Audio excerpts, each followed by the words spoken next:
Hi, this is Tom Peterson with Nvidia, and I thought I'd tell you a little bit about how this headset actually does VR. So if you look inside of it, what you see right away are these lenses. Now what the lenses are doing is they're taking the image that's on the front of this display and it's bending the light so that it focuses on the back of your eye. That allows you to sort of have this thing right in front of your face, but you're still able to somehow focus on it. What that does though is it means the image that's on this display needs to be warped, and that warp is kind of the opposite of the bending that this lens is going to do. Okay, so we have a demo that shows you what the warp looks like and how we can make it run faster. So why don't we walk over here, okay? Come on over. So this is in real time, okay? And what I'm going to show you is a picture of just a courtyard, and it's connected. Let me go ahead and turn on the headset. And there we go. So the headset is obviously controlling the position of the view. Now what this is telling you is how VR works. This image is what is rendered by the GPU, right? It's all square and it's pretty big.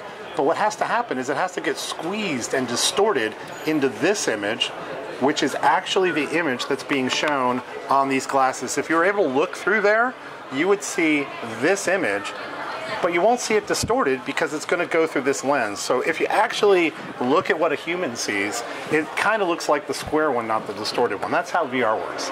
Now the interesting thing about this is that this image, which is the original undistorted image, is much larger than this image. And what we discovered is using a technology called multi-res shading, we can make this thing run a lot faster. So over here, again, this is all in real time, this is an image generated with our new technology called multi-res shading.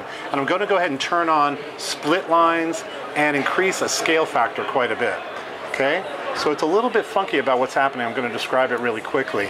In this image, we figured out that the pixels on the edge are actually less important than the pixels in the middle, because this image is going to get warped, remember? It's going to get bent to go onto this display. So rather than spending all the time to render a big image, we're actually going to accelerate things, render a small image, but at the end of the day, the visual quality to a person in VR is identical. What multi-res technology allows us to do is dramatically improve the performance of VR. And it's just one of the technologies that's part of our GameWorks VR kit. We also have technologies to improve late warp, to do SLI support, and also sort of scan line chasing. It's really an amazing collection of technology that makes VR better. So Cheryl is actually experiencing one of the demos we're showing here at our VR experience in Computex, and she's actually seeing what's over on the screen, only she's seeing it in sort of a lifelike experience. She's seeing all of the 3D, objects are moving around her. It's really a totally immersive experience. Now she's wearing an Oculus headset, and all those dots are being tracked by an IR sensor up on the wall. And no matter where she moves, she can turn around behind her, she can look up, she can look down, and she's seeing a virtual world. That's what VR is all about. It creates these virtual realities that you can interact with and you can kind of respond to.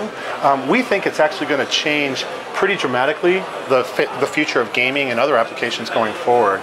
It's truly stunning example of how technology can change.